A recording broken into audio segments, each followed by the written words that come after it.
I'm Lena, been in sales longer than I'd care to admit. Worked my way up to the big leagues, head of sales at this place everyone's heard of, but nobody really knows what they do. Life was all about the hustle, making those numbers dance. Then, this MLM gig landed in my lap. Sounded like a load of bull at first, but I gave it a shot. Turns out, I was pretty darn good at it. Made a killing, but you wouldn't know it looking at my place or my car. Modesty's my middle name, I guess. One mundane Tuesday, doing laundry in the basement of my building, that's when I ran into Alex. Guy looked lost, holding a pink, frilly dress in one hand and a detergent bottle in the other. Picture this, a big, burly dude, probably in his early 40s, looking like he's about to enter a war zone with a washing machine. "Hey, you got a minute?" he asked, scratching his head. "Which one of these will get grass stains out?" My daughter's a bit of a tomboy, keeps sliding into home base in her Sunday best. I couldn't help but laugh. "That one," I pointed at the non-toxic, organic stuff. "Works wonders and won't turn her into a mutant." He chuckled, his eyes lighting up. "Thanks. I'm Alex, by the way. Alex and the mutant making stains." "Lena," I said, offering a handshake. "First time handling the laundry?" I teased. He sighed, a mix of exhaustion and amusement. "Feels like it. My daughter, Mia, she's 8. Full of life and stubborn as a mule. I'm a surgeon, so I can reattach a limb, no sweat. But this?" He waved at the machines like they were alien technology. Might as well be rocket science. Our chat was cut short when his phone buzzed, a reminder of some dad duty, no doubt. But he paused, looking back at me. "Listen, Lena, would you? I mean, could I maybe get your number? For laundry advice. Strictly professional, of course." "Sure," I said, scribbling my number on a piece of paper. "But only if you promise to share your secret on reattaching limbs. Never know when that could come in handy." He laughed, pocketing the number. "Deal. Thanks, Lena. Really. That should have been it, a one-off laundry room meet, cute. But life's funny like that. Next thing I know, we're bumping into each other at the grocery store, then grabbing coffee, and then dinner. Alex was different, a genuine guy who cared deeply about Mia. Watching him be a dad was something else.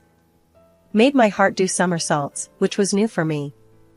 Our dates weren't fancy, far from it. We'd find ourselves arguing over the best pizza topping or which movie to watch.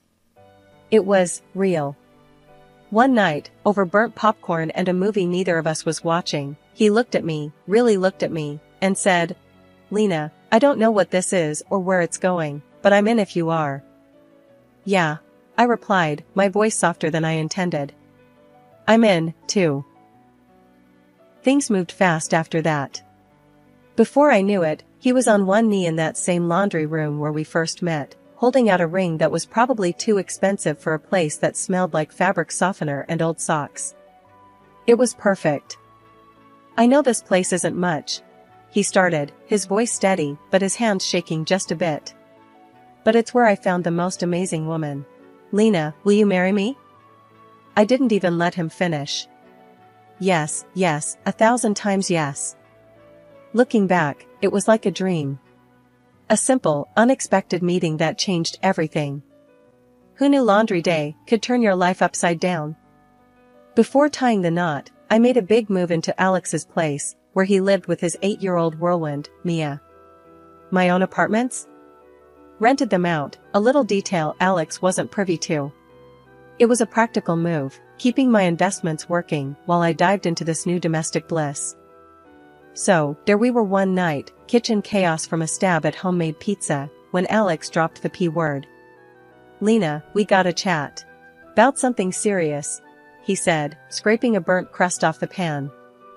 One evening, over a hastily thrown together dinner of spaghetti and meatballs, Alex brought up the subject I never thought would come into our little bubble of happiness. "So, Lena," he started, twirling spaghetti around his fork like he was gearing up for something big. "I've been thinking, about us, about the future." I nodded, my stomach nodding. Yeah, me too. He took a deep breath, setting his fork down. I think we should talk about getting a prenup. I choked on my meatball. A prenup? I managed to cough out. Yeah, he said, rushing to pour me a glass of water.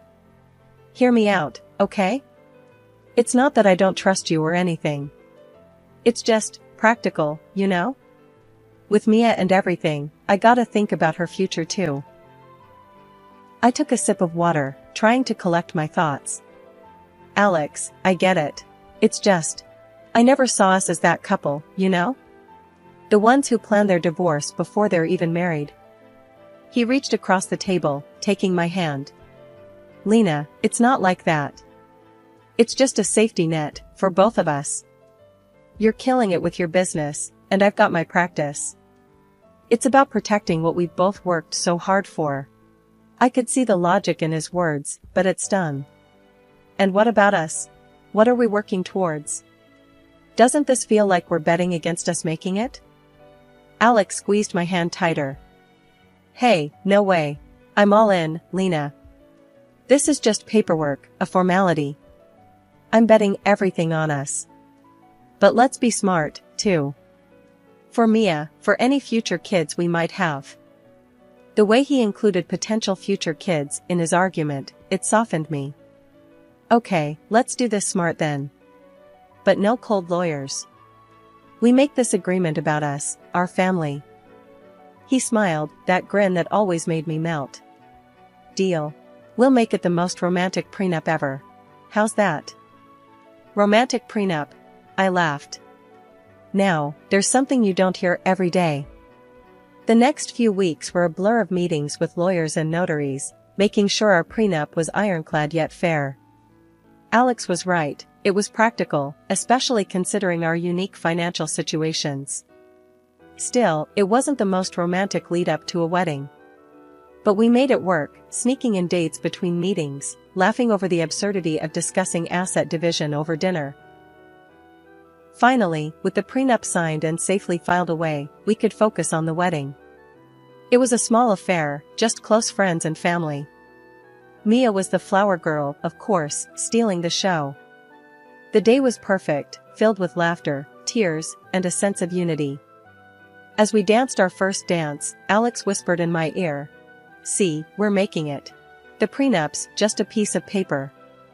This," he gestured around the room, "is real life." I smiled, resting my head on his shoulder. Yeah, this is us.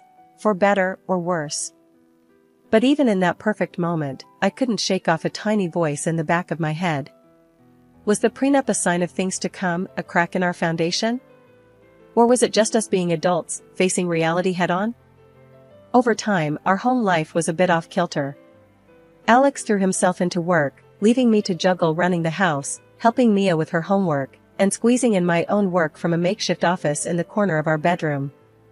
Early on, I floated the idea to Alex about him starting his own practice. I could see the potential, it made sense with my knack for business and his medical expertise. Alex, have you ever thought about opening your own clinic? You'd be great, and we could manage it together, I suggested one evening, trying to keep the conversation light yet serious. He barely looked up from his plate, his fork pausing midair. Lena, drop it. I'm a surgeon, not some entrepreneur. And you're just a housewife, what do you know about running a business like that? His words stung. Just a housewife? Really, Alex? I've run a successful business for years. I know what I'm talking about. He scoffed, shaking his head. Let's not pretend your little MLM thing is the same as starting a medical practice. Stay out of it. I bit back a sharper reply. It wasn't worth the argument. But it hurt, being belittled like that, especially considering what I'd achieved on my own. As time went on, Alex's mood soured further. He'd come home late, reeking of alcohol, ranting about how the younger doctors were out to get him, stealing his surgeries, his prestige. I tried to talk to him, to find out what was really going on, to help. Alex, drinking like this, it's not you. What's really bothering you at work? I reached out, trying to bridge the gap that had formed between us. He shrugged off my hand, his eyes dark. "What do you care? You wouldn't understand. It's a dog-eat-dog world out there, Lena. You're safe here in your little bubble." I recoiled as if slapped. My efforts to support him, to be a partner in this marriage, were brushed off, leaving me feeling more isolated than ever. Mia's transformation from a sweet child to a rebellious teen didn't help matters. Her demands grew alongside her attitude, and the day she exploded at me over a denied shopping spree, calling me names, was a low point. "I can't believe you. You're just a greedy, old witch. Dad should never have married you." Mia's face was twisted in anger, her words cutting deep. I tried to stay calm, though every fiber of me wanted to shout back. "Mia, that's enough. I am not your enemy." But it was like talking to a brick wall. She stormed off, leaving me to wonder where the sweet girl I once knew had gone. Turning to Alex for support was becoming a joke. "She's your daughter, Alex. She's out of control. We need to do something," I pleaded after telling him about the latest episode. He just gave me a cold look. "She's right, you know. You're not her mom. Don't pretend to be." Each word from him was a nail in the coffin of our marriage. I was alone in a house full of people, my contributions and feelings dismissed, my presence barely tolerated. Things took a nosedive when Alex stopped pitching in for anything around the house. Not a dime for groceries, bills, nada. There I was, juggling my online work, feeding us, keeping the place from turning into a dump, and making sure all the bills got paid on time. This wasn't the partnership I signed up for. It was like I was running a one-woman charity for the ungrateful. I'd lie awake at night, tallying up expenses in my head, wondering how we got here. This wasn't the dream. The dream wasn't supposed to have me stretched thin, covering every expense, while Alex pretended we were still some happy family. One night, things hit rock bottom. Huddled on the couch with my laptop, I overheard Alex in the next room, his voice low but panicked, talking on the phone. "Yeah, messed up the surgery again. Left a damn tampon inside her. But don't worry, I've got it covered. We'll pin it on the assistant. No one's gonna suspect a thing." My stomach turned. This wasn't just about us anymore, it was about his patience, his ethics. I knew I had to confront him. I couldn't just let it slide. So, I confronted him. "Alex, we need to talk about what you said on the phone. You can't seriously be thinking of blaming someone else for your mistake." He whirled on me, his face twisted in anger. "Mind your own damn business, Lena. This has nothing to do with you." I was taken aback. "Nothing to do with me?" "Alex, this is about right and wrong. You can't just..." "Shut up. Just shut up," he shouted, cutting me off. "You know what? I'm sick of you. You're a terrible lay, you can't cook for shit, and you're a lousy stepmom to Mia." His words were like a slap. I tried to argue, to defend myself, but he wasn't having any of it. "You know what, Lena? I want you out. You're nothing but a drain on me. Get out of my house. Now." Before I could even process what was happening, he grabbed me by the shoulders and shoved me out the door, into the cold night, clad only in my pajamas. I was stunned, shivering, and hurt, but I wasn't about to let him get away with this. I banged on the door, my voice steady but firm. "Open this door, Alex. Or I swear I'll call the cops." After what felt like an eternity, he begrudgingly opened the door, a scowl plastered on his face. As I stepped back into the warmth of the apartment, Mia appeared. Her words cut deeper than the cold. "Dad, why'd you let her back in? Should have left her out there." That stung.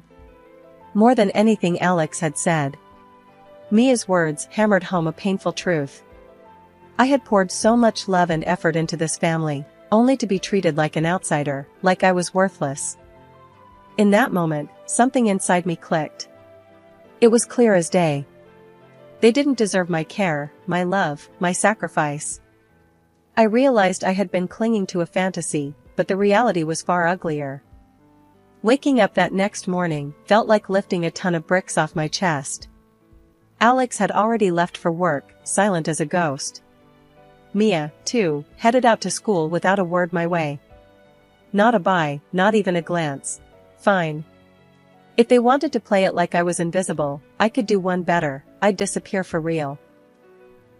I packed my bags, grabbing important documents, and left for one of my apartments that was sitting empty. The silence of the place was a balm after the chaos of the last few months. No sneers, no cold shoulders, just me and my thoughts. First order of business? Lawyer. I needed to know where I stood legally.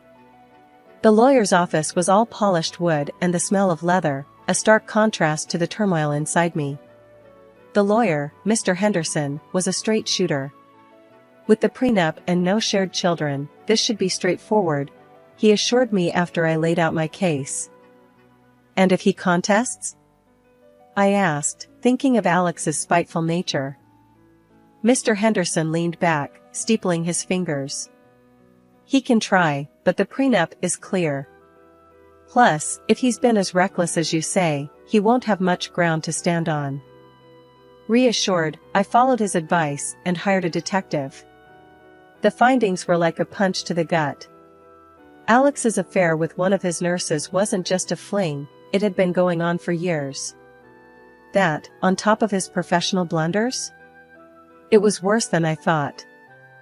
Fueled by a mix of betrayal and righteous anger, I went to his hospital, met with the administration, and laid it all out. The affair, the botched surgery, his drinking. I wasn't vindictive, but I couldn't let him play with people's lives, not anymore. The fallout was swift. A few days later, Alex's voice, ragged and desperate, crackled through my phone. "You've ruined me, Lena. Because of you, I've lost my license, my job. Mia and I have nothing now." His words tried to find the guilt in me, but I was fresh out. "You did this to yourself, Alex. You chose your actions. I'm just cleaning up the mess." After everything I'd been through, I knew it was time to turn the page. My company was my lifeline, not just financially, but emotionally too. It represented the independence and strength I had clawed back from the brink of my failed marriage. So, I decided to inject new life into it, to expand and reach heights that Alex had always scoffed at. Gathering my team at a cozy cafe felt like the first step towards this new chapter. The place was buzzing with energy, a mix of coffee aromas and the soft murmur of conversations setting the perfect backdrop. "Okay, team," I began, the team's eager faces in front of me. "We'd been through the ringer, but it's made us stronger. It's time to scale up, push our boundaries. I know we can hit targets we've only dreamed of before." The meeting turned into a brainstorming session, ideas flying like sparks, igniting possibilities I hadn't even considered. We left the cafe buzzing with plans and a sense of unity that had been missing for too long.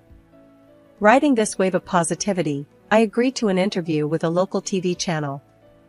They were interested in the story of a woman who had turned personal adversity into professional success. The day of the interview, I felt a mix of nerves and excitement.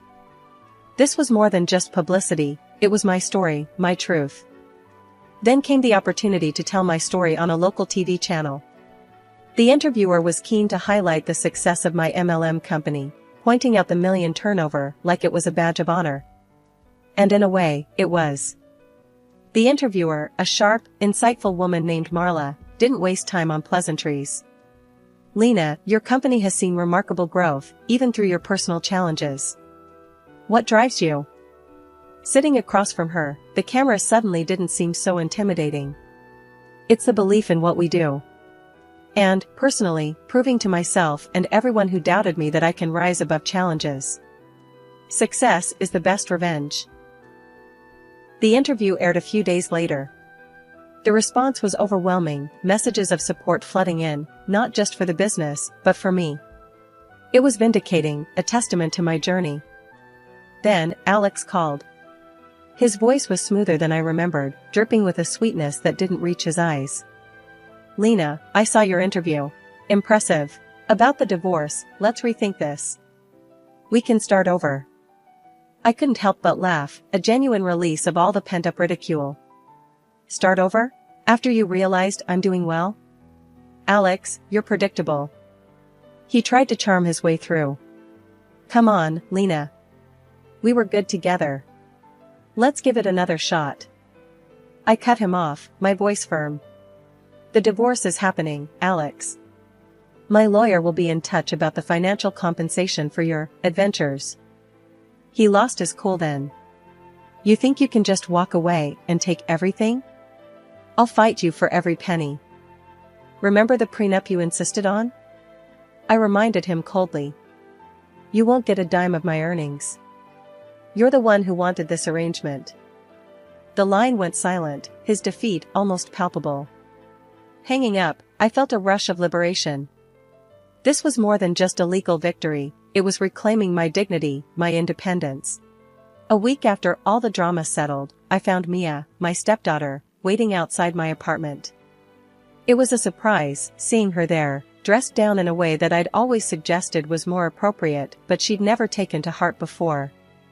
It felt like a calculated move, designed to tug at my heartstrings, or open my wallet, or maybe both. Can we talk? She asked, her voice softer than I remembered.